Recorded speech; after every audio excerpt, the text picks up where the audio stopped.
Au début du film, on nous présente le personnage principal, Dani Sanders, qui réfléchit au fait qu'elle veut souvent tellement se faire remarquer qu'elle ne se soucie même pas de savoir pourquoi.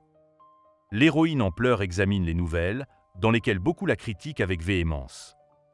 Dani relit les menaces et les critiques et se rend compte qu'elle voulait seulement signifier quelque chose dans ce monde. L'héroïne prévient qu'il faut toujours se méfier de ses propres désirs. L'action se déroule 2 mois plus tôt. L'héroïne travaille comme rédactrice photo et discute de son article avec une collègue. Cependant, Suzanne n'aime pas vraiment le travail, en particulier la référence à l'incident du 11 septembre.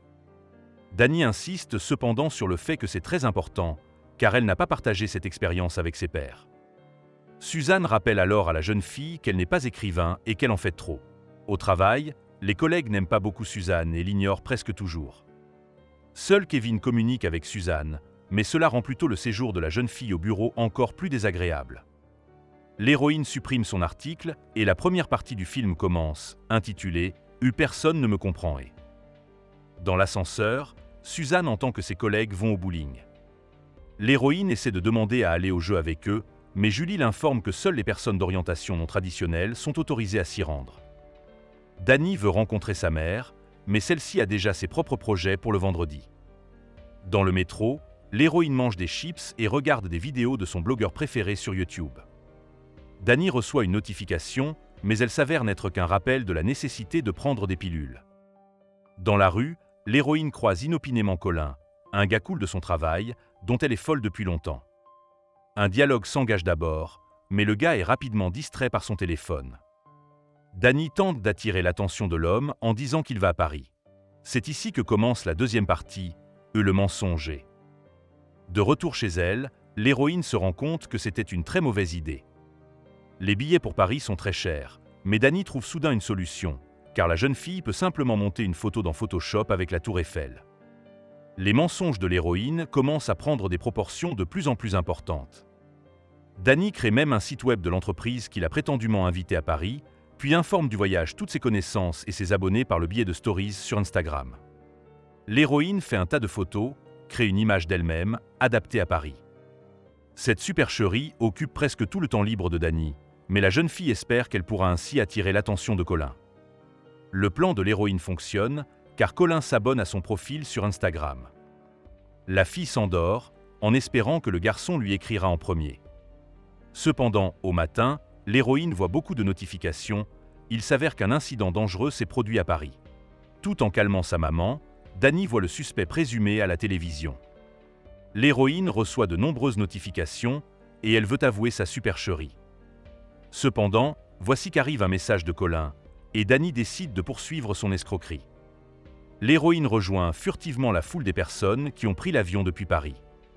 Lorsque Dani serre son père dans ses bras, elle est photographiée par les paparazzis. L'héroïne se rend compte que son statut de victime l'a propulsée sous les feux de la rampe. Les parents de l'héroïne répondent à tous ses caprices et deviennent plus sensibles qu'à l'accoutumée.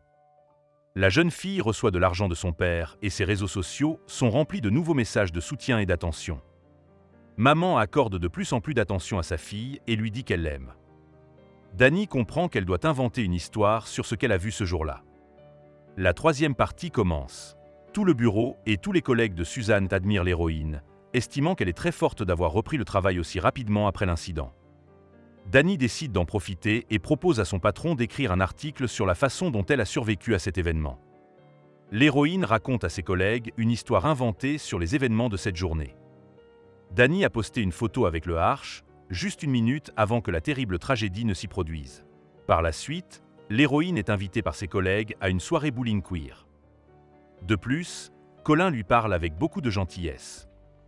Lorsque la jeune fille veut faire une marque sous la photo de l'aéroport, elle entend une voix étrange appeler le chiffre 9. Elle avait déjà entendu le 10 alors qu'elle inventait une histoire sur cette journée à Paris. Dani commence à écrire l'histoire, et pour rendre son histoire plus crédible et plus touchante, elle décide d'aller dans un groupe de soutien. Lors de la réunion du groupe, l'héroïne est remarquée par Rowan Aldren. La jeune fille discute du fait qu'après la tragédie qu'elle a vécue, tout pour elle a pris une teinte rouge, et pour quelqu'un d'autre, violette. Dani décide d'utiliser ce concept et de dire que pour elle, le monde est devenu gris. L'héroïne apprend que Rowan est une célébrité. Après avoir vécu un drame à l'école, la jeune fille s'est engagée dans la lutte contre la prolifération des armes. Ce discours sincère touche Dani, et la quatrième partie, intitulée Rowan, commence. L'héroïne décide de rencontrer la jeune fille pour que Rowan l'aide à écrire un article sur l'incident survenu à Paris. Mais avant cela, Rowan décide d'emmener Dani dans un endroit où elle pourra évacuer sa rage en cassant des objets. Il est difficile pour l'héroïne de jouer des sentiments qu'elle n'éprouve pas. Cependant, Rowan conseille de se débarrasser de l'apathie en la détruisant par des coups. Le conseil de la jeune fille aide Dani. Rowan conseille également à l'héroïne d'attaquer le monde avec la vérité en écrivant un article sur ce qui s'est passé à Paris. Dani se rend compte qu'elle peut simplement exprimer ses sentiments et son ressenti sur la vie, seulement en approfondissant cette idée avec les événements de Paris. L'article de l'héroïne et le hashtag #UamNoToke gagnent un grand nombre de vues. Rowan, qui est stressé pendant les cours, reposte l'entrée sur son mur à la demande de Dani. Après cela, la sixième partie, Je ne vais pas bien et commence. En discutant avec Rowan, l'héroïne apprend que sa sœur a perdu la vie lors d'une tragédie à l'école. Dani est fière de sa popularité et elle est persuadée de pouvoir survivre aux détracteurs, s'il y en a. Suzanne organise une fête pour célébrer l'énorme attention portée au magazine à cause de l'article de l'héroïne. Kevin essaie de remercier la fille pour son aide, mais la fille l'ignore et parle gentiment à Colin. Ce dernier invite l'héroïne à un événement.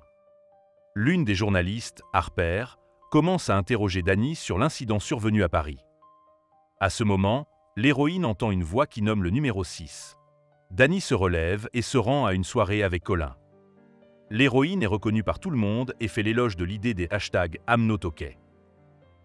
La jeune fille commence à avoir l'impression de revoir un étrange type en sweat à capuche. L'héroïne propose une intimité et va aux toilettes avec Colin. Les jeux s'avèrent moins agréables et Dani achète des pilules d'urgence. L'héroïne voit que Colin profite de la fête comme si de rien n'était et décide donc d'aller voir Rowan. Ayant appris que la jeune fille a des difficultés à rédiger un discours pour la représentation, Dani lui propose son aide. L'héroïne sent qu'elle va mieux et la septième partie commence. Je suis une bonne personne maintenant. Dani est interviewée et s'apprête à participer avec Rowan à une manifestation. L'héroïne quitte le bureau et une Harper blessée et jalouse se faufile à l'intérieur. Dani accompagne son amie à la manifestation et la soutient avec une chanson. Cependant, pendant la représentation, des types utilisent des pétards. Rowan panique et Dani essaie d'éloigner les paparazzis d'elle. L'héroïne attend son amie à l'hôpital et lit les commentaires furieux sous le dernier post concernant la manifestation. Dani calme Rowan et revoit la silhouette d'un homme cagoulé. L'héroïne désemparée court chez elle, entend un décompte de 10 à 1 et retombe dans son fantasme de ce jour-là à Paris. Cependant, l'homme encapuchonné s'avère être Dani elle-même. Au matin, Harper se présente à la porte de l'héroïne. La jeune fille déclare qu'elle est au courant de la supercherie de Dani.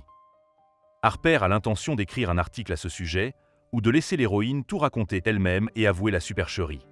Dani prend la décision de s'exprimer seule. La plus grande crainte de l'héroïne est de tout raconter à Rowan. La fille vient au bureau et accuse l'héroïne sans lui laisser le temps de dire un mot. Dans la huitième partie, l'héroïne lit de nombreuses histoires insultantes à son sujet et elle commence à faire une grave dépression.